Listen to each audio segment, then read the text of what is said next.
Everyone makes mistakes, right? My mother had me, after all, and your mother had you. We're all worthless and nothing means anything, which is probably why we take such pride in video games. Video games that help us get through the days, weeks, and months until we get to make a new generation of mistakes. But these games sometimes slip up too, and we're not talking Assassin's Creed Unity's horrifying, bulging eye people, but daft little things that can slip through the net. I'm Ben from What Culture, and here are 10 mistakes that developers accidentally left in your favorite video games. Number 10. Wait a minute, let me do that one again.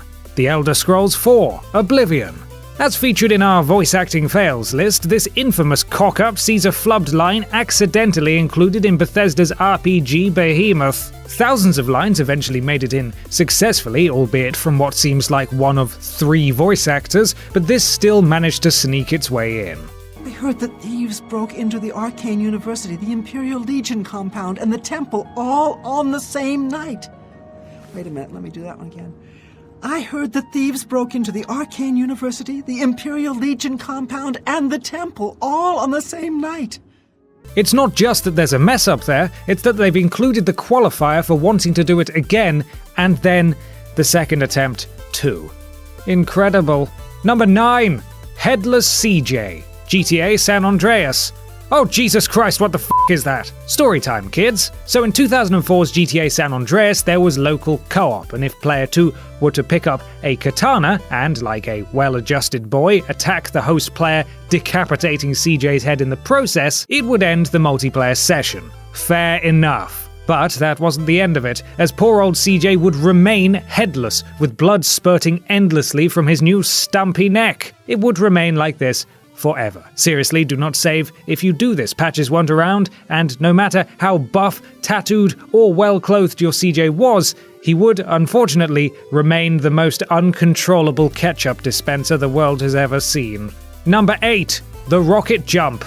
Quake. While it's gone on to appear in everything from Team Fortress 2 to 2016's Doom, rocket jumping in Quake was something the community only worked out through experimentation. The self-titled Quake engine was a very robust, momentum-based physics engine that fans quickly exploited, simply by firing at the floor. You see, turns out that the blast radius from any rocket would propel all objects, especially character models, away from the impact zone, meaning if you blasted said missile straight at your feet, you'd get a fantastically effective boost skywards, provided you timed your jump right.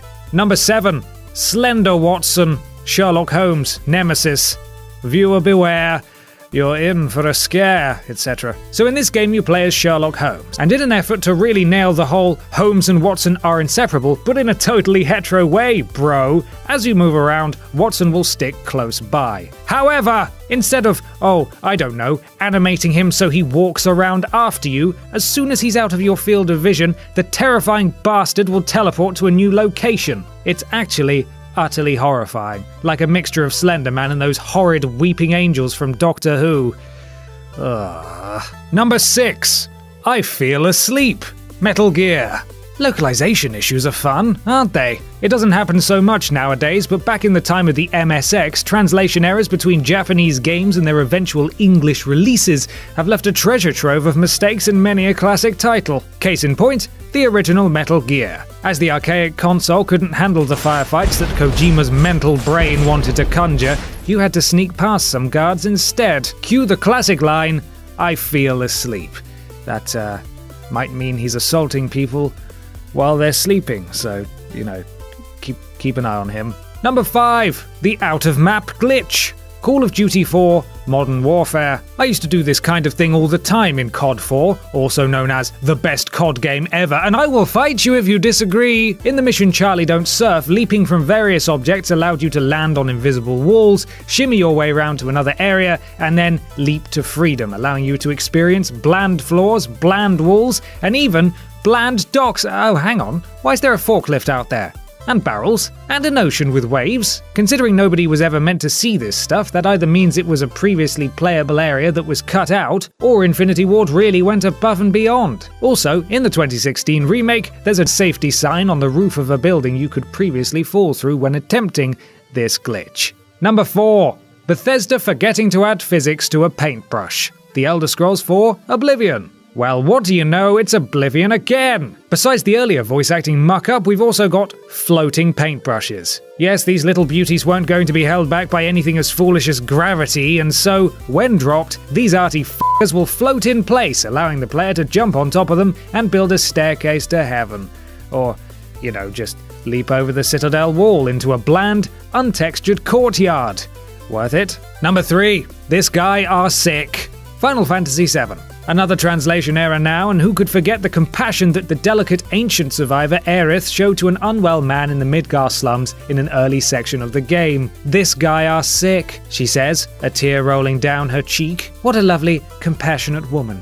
Hope nothing bad happens to her. But hang on, this guy is actually one of those weird Jenova people that can be seen making his way back to Nibelheim near the end of the game. So technically, he kind of has 2 personalities. Perhaps it's less of a grammatical error and far more correct than we gave her credit for. What an insightful, clever person. I hope we can live long, happy lives together. Oh, fuck off, you silver-haired bugger. Ugh. I suppose you could say he has a Odachi blade for whackers. Hashtag Odachi blade for whackers. Number 2.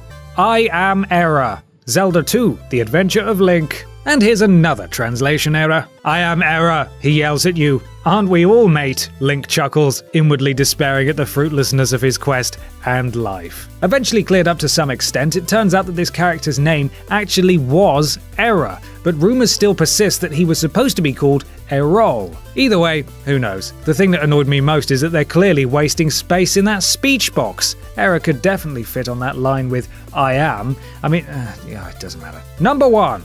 Alan, please add details. Hitman Blood Money. A mistake so infamous that it spawned a meme. In Hitman Blood Money, if you examine a kitchen crate full of lobster, the description reads, Alan, please add details. It's not just hilarious because, whoops, they clearly forgot to do that, but also because they call him by his first name, Alan. Alan is just a funny name, like Jemima or Fenton.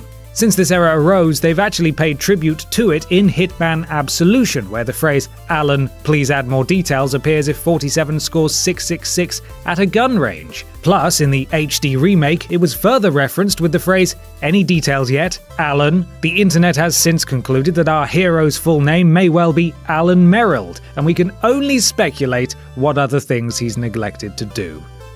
Alan. Alan, please tell them that's the end. Alan, please tell them to comment below. Alan, please tell them to like, share, and subscribe.